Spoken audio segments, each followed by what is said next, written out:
because we're having a fireside chat that will offer insightful discussions on the trajectory and strategies of a prominent global apparel giant.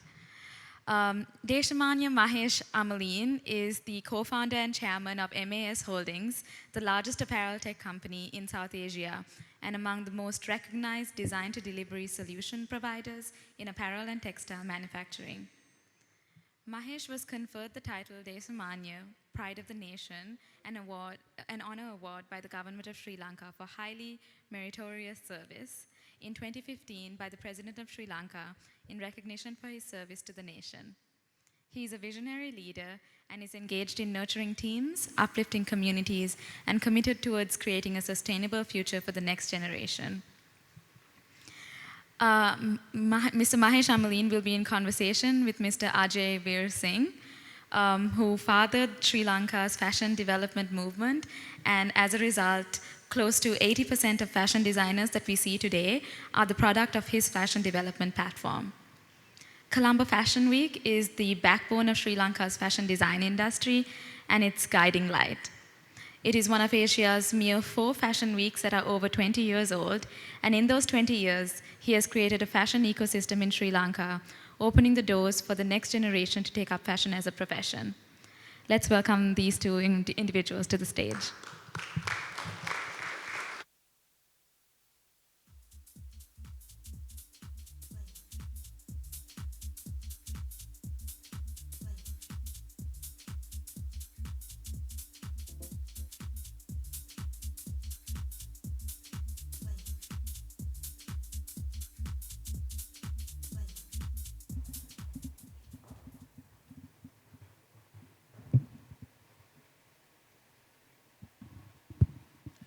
Good afternoon, everyone. When I was asked if I would have a chat with Mahesh, it didn't take much convincing. It was, as I said, with Mahesh anytime. And it's an honor to be here, sitting with a visionary who needs no introduction, because I've followed his journey in the last 20 years. I've been here 28 years, but I've followed this journey with great awe of the impact his organization has made in Sri Lanka, in South Asia, and on a wider impact on the apparel industry. So I think we have 20 minutes here, and I think it'll be a valuable time that I'll spend with, with all of us will spend together on this. So how are you, Mahesh? I'm fine, thank you, Ajay, and thank you very much for that introduction. I've known this young man since he stepped foot in Sri Lanka, and he's done a lot for our industry by bringing in that element, which is design, into the products that we manufacture through training of or exposing designers to what's happening around the world, and also annually, along with financial institutions like the HSBC, having the Colombo Fashion Week. So it's a pleasure for me to be here amongst all of you and to share something, hopefully, that you can take back with you. Thank you, Mahesh. Mahesh, you're very active in a very active industry, I must say. Fashion apparel is one of the most influential industries around the world. It's the most visible as well. And also with Bernard Arnault sitting on top of the rich list, it also makes it a very powerful industry. And just for perspective, MAS is the largest manufacturer is the largest manufacturer in South Asia. And one of the high growth categories in this global industry is sportswear and activewear, which is, as you would know, as you got a hint of what the last speaker spoke of, because the whole world is moving towards wellness and health. So when a category like fashion around the world, apparel, is driven by activewear and sportswear, and MAS is the largest one, MAS is one of the strongest players in that category. And being a leader is almost like a mandate that you have to innovate to stay ahead. And that's something that I've always seen at MAS, which has been a strong pillar. They take it so easily as part of the culture. So I like Mahesh to share his words on that. So just as a background,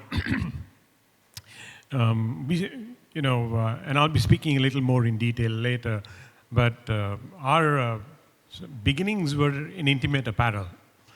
And we made that transition from intimate apparel to active and sportswear. And there's a gentleman in this room who was also a person who sort of contributed to make part of that shift. Because when we made that shift initially, it was more from intimate apparel to casual clothing. But we realized that that was a red ocean, and that if we wanted to distinguish and differentiate ourselves like we did with intimate apparel, that maybe there was another space, and that space we identified was active and sportswear. And when we embarked on that journey, we looked at who is there in the marketplace, iconic brands who we should be really associated with. And we were very fortunate in the early years to be associated with Nike, who made us one of their partners in 2004 when they were consolidating their supply chain and looking at a few apparel makers and fabric makers from around the world who they would like as their partners going forward. They identified us, fortunately for us, and we became their tier one manufacturer.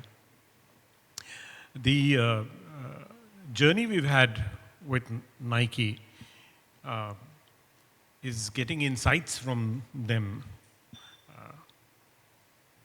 from the sportsmen whom they engage with, the tests they do, and bringing those insights to us. What we have been able to bring to the table has been technology. Right.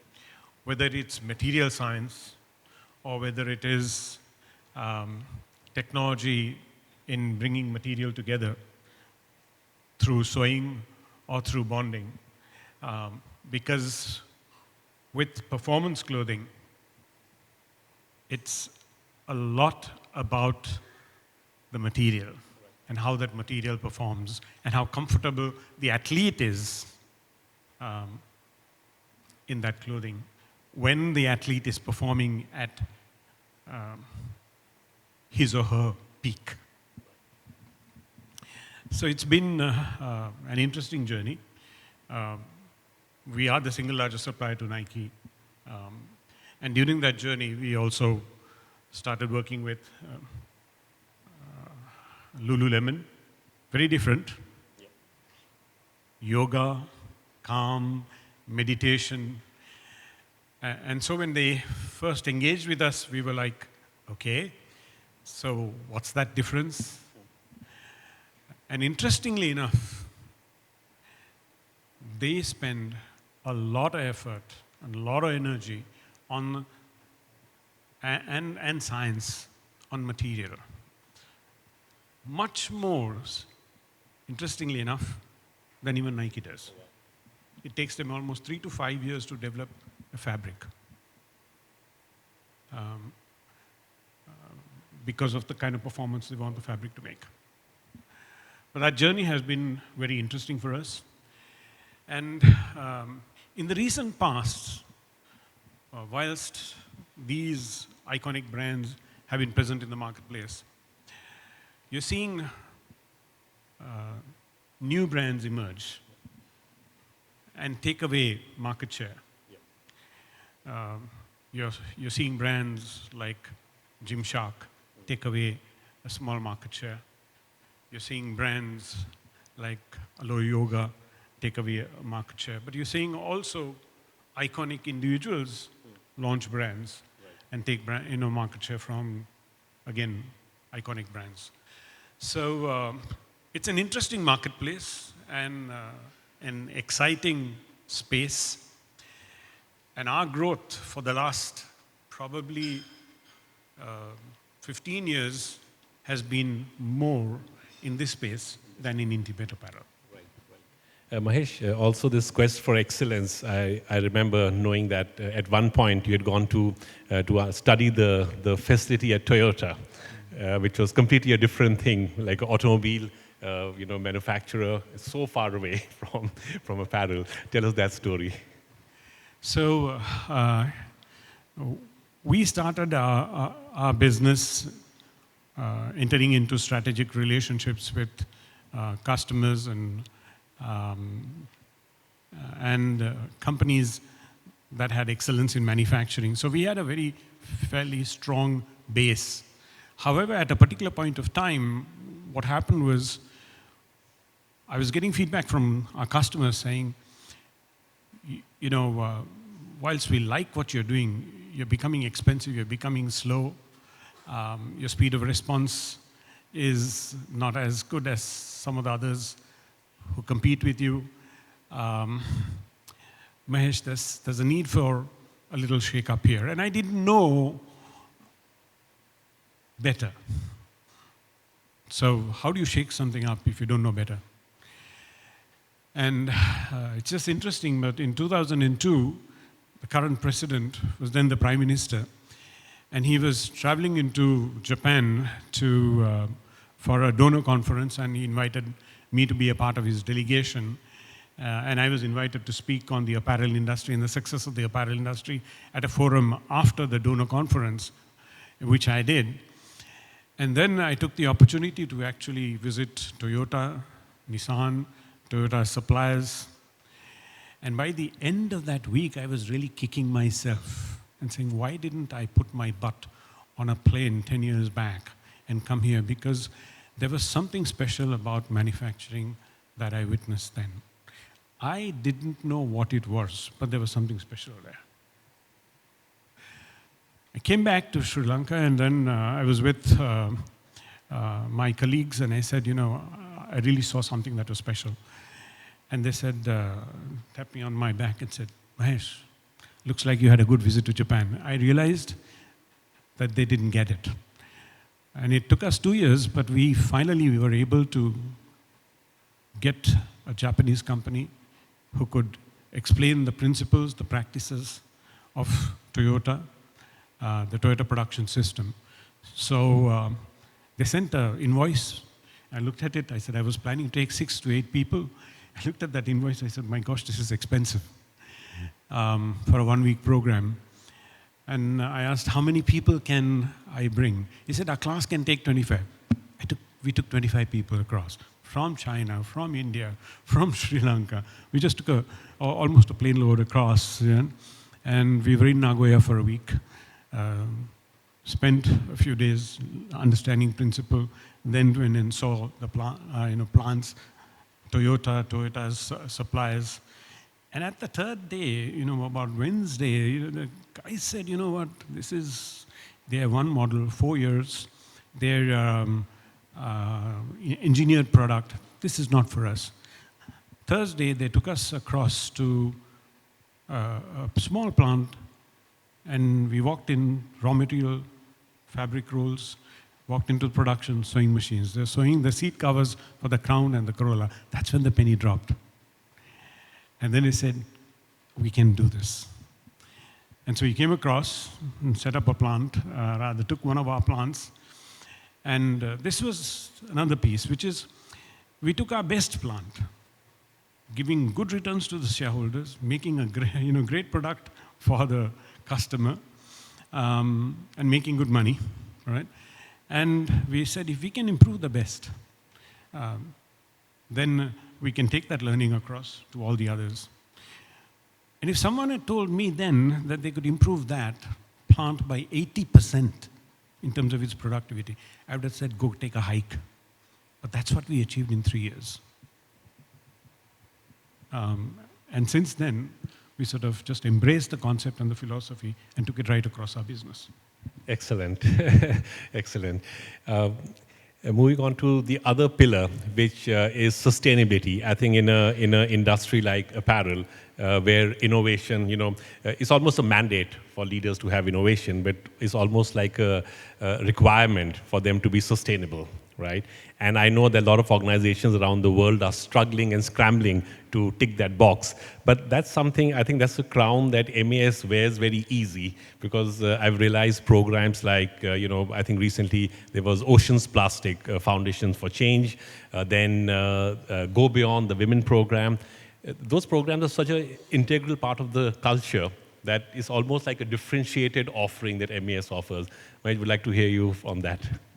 So I think it all stems from a philosophy that we have, and which is to do the right thing.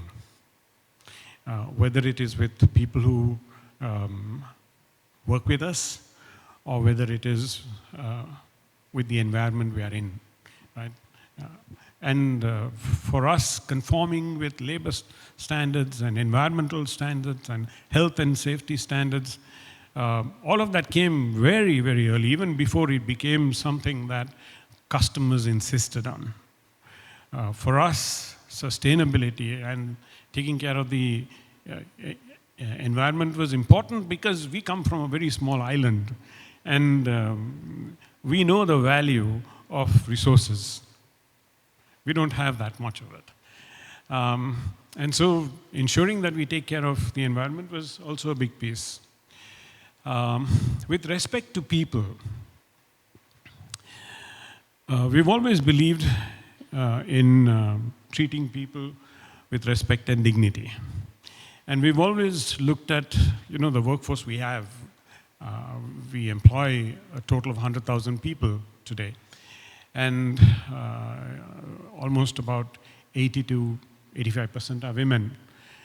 And so we embarked on this program, the Women Go Beyond program. Again, Ravi sits here. He was one of those who sort of saw some of the activities that we were doing and came up and said, you should brand this.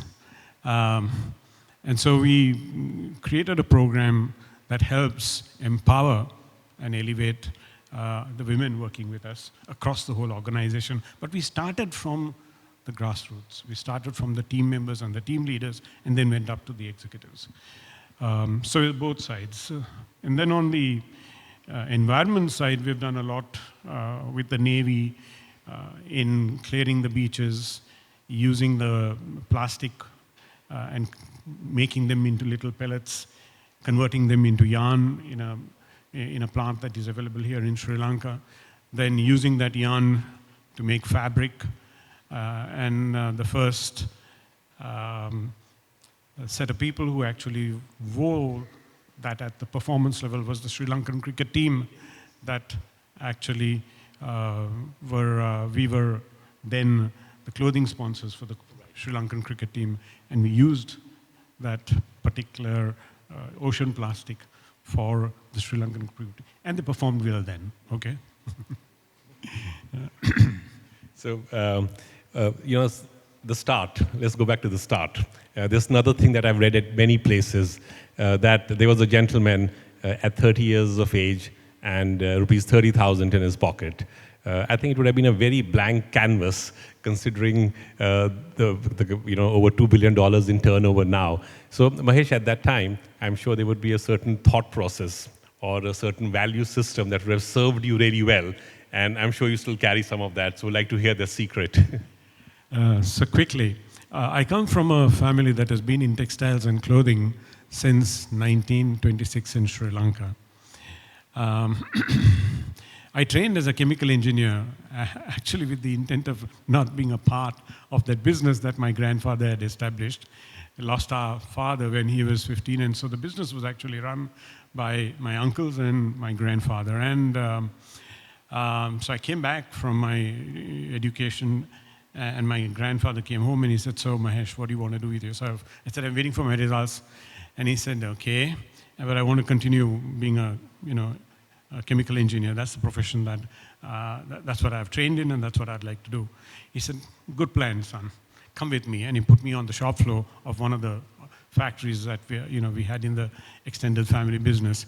So I was a part of that extended family for about 7 years before. A lot of things changed in the country, in Sri Lanka, in 1978 onwards, when we opened the economy. And the business that was started, which was so focused on the Sri Lankan economy, struggled to really make that shift and make that change. And I worked with my uncles and the team, but realized at a particular point of time that, look, this is their business, this is the way they want to do it. Maybe you should step back. And so I stepped back from that particular engagement, and with my two younger brothers, Ajay and Sharad, started MAS Holdings at the age of 30. And that's true. When I left that family business, I had 30,000 rupees in my hand and some savings, which we then sort of utilized. But I think we were very fortunate, and let me, before I get to that, for me, when we started, there were two very important aspirations. One was I was very keen to be world-class at whatever we did. It didn't matter, right? One was, whatever we do, we must be world-class. And the second piece was, we should see the world as our marketplace. Because I realized the impact and the disruption that can happen to a business when just policies change in a small country like Sri Lanka. And so this became two clear aspirations. And we were able to realize these aspirations with a joint venture, our first joint venture that we did with a company called Mast Industries, which was the sourcing arm of the Limited Inc. And through them, we manufactured intimate apparel for Victoria's Secret. And that joint venture led to another joint venture with Triumph International, and that led to another joint venture with a company called Cotal's Textiles. And what did these joint ventures bring? They brought to us access to the marketplace, Victoria's Secret, Marks and Spencer, Triumph, but more important, brought home to Sri Lanka world-class apparel manufacturing technology. Those are the two primary ones. But the other secondary ones, good management principles, good financial discipline, good HR practices, conformity with international standards of labor, health and safety, all of that. Because these were public companies. And they had to conform with these standards wherever they built operations, or even if they had some engagement and somebody else was running the operations, but they were joint venture partners. So that happened. And so we realized the value of partnerships and built on trust and mutual respect. And all those partnerships still exist. So we started those partnerships almost at inception. We still have that partnership with Victoria's Secret. We still have that partnership with Triumph. And these relationships go on. So that's another piece that was, very important, building these relationships, strategic relationships that helped in really positioning ourselves and helping us gain access to the marketplace and also gain world-class technology here in the country. So the conversation that I was having with Mahesh a little while ago was we spoke about entrepreneurial spirit, which a country like Sri Lanka needs, and the word that we speak about a lot is resilience. So I think one of the interesting things Mahesh said a little while ago to me was that he shifted his perspective and he did not look at Sri Lanka as a market, but world as a marketplace, And so my, parting thought for people here, how important is resilience for entrepreneurial spirit to kind of rise? And is resilience an external environment, or is it the internal one where you need a conviction of your idea? You have to be resilient for your idea to flourish, right? Because a lot of people say that, okay, Sri Lanka has gone through a tough time in the last few times, so you need to be resilient, right? But I feel for an entrepreneur, resilience is just part and parcel of the whole thing. Your thoughts? I think when you are strong inside, and I've always believed that. It's not important about being big, but it's important about being strong, and strong from the inside.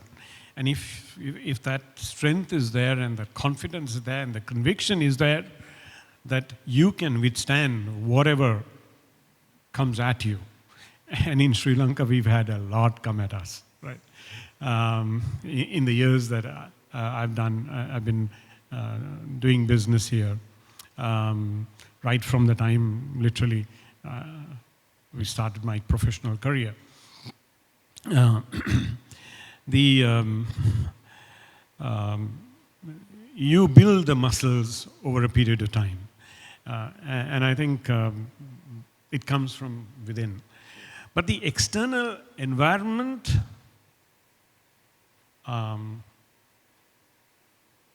the adverse external environments actually helps you build some amazing muscles of resilience. But the strength has to come from within. That's a good one. And I think our time is up, and we'll open the floor for any questions.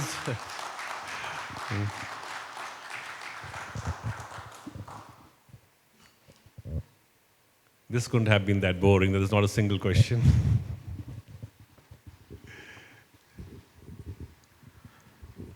Great inspiration, Mahesh. Thanks for sharing your story and thoughts. One of the biggest challenge we talk about these days about the brain drain, right? The youngsters going out, while we also know there are youngsters staying back with the dream of building Sri Lanka. What's your,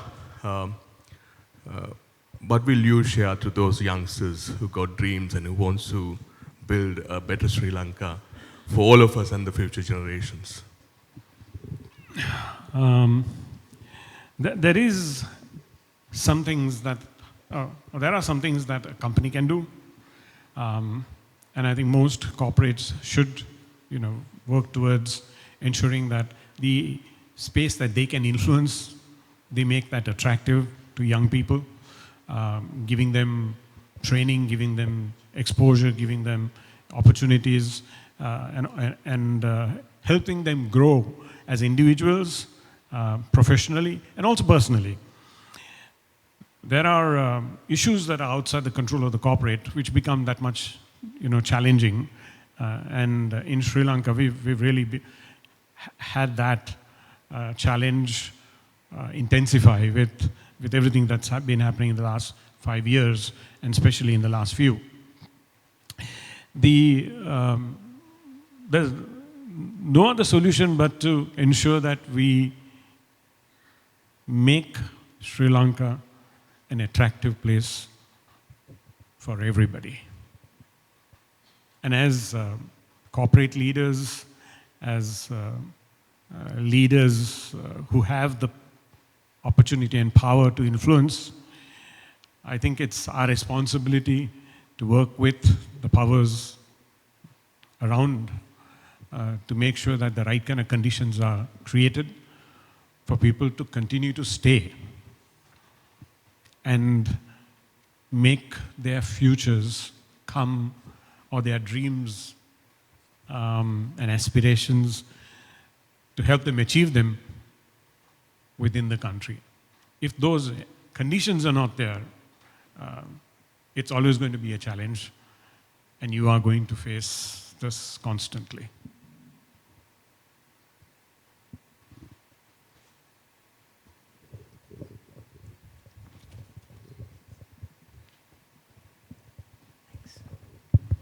Hi Mahesh, been a long time admirer of everything you've done, so it's so great to kind of see you in person. In a piece of literature that I read some time ago, that was authored by yourself, it spoke about the start of MAS and that it was started at an opportune time right after crisis, I believe the 83 riots. Can you speak a little bit about that and drawing parallels to where we are today, again coming out of a crisis? What made it the right time and is, again, today the right time? I really don't know the answer to that question, frankly. Even when we, got started in 85, 86, 87, 83 was when the conflict broke out between the youth in the north and the government. It was a hostile environment then, but a much more hostile environment than it is now. Because that hostile environment and the other youth fractions that we had in the country from the south, who also rebelled against the government. That threatened your security. So that was a much more hostile environment then than now. Now it's an economic crisis. And probably with better management, we should be able to ride this wave faster and come out of it with the right kind of people in the right place and right policies driven by the people in power.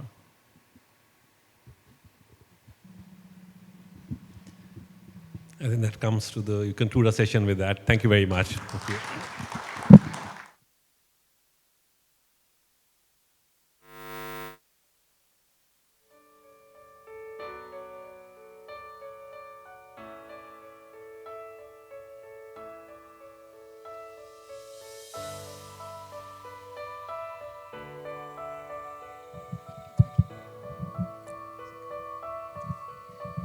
We have a little gift for both of you. And this is Sarah. She's from Boston. You know, she's the... We're putting you on the spot, Sarah.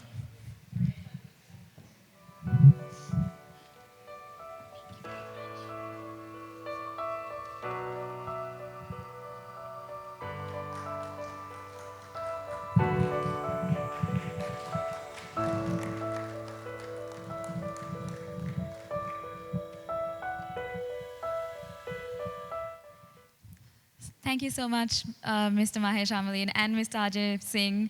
Mr. Ajay Singh knows the industry backwards and forwards as well, hence the insightful questions as the founder of Colombo Fashion Week. So maybe one last round of applause for that incredible session for the two of them.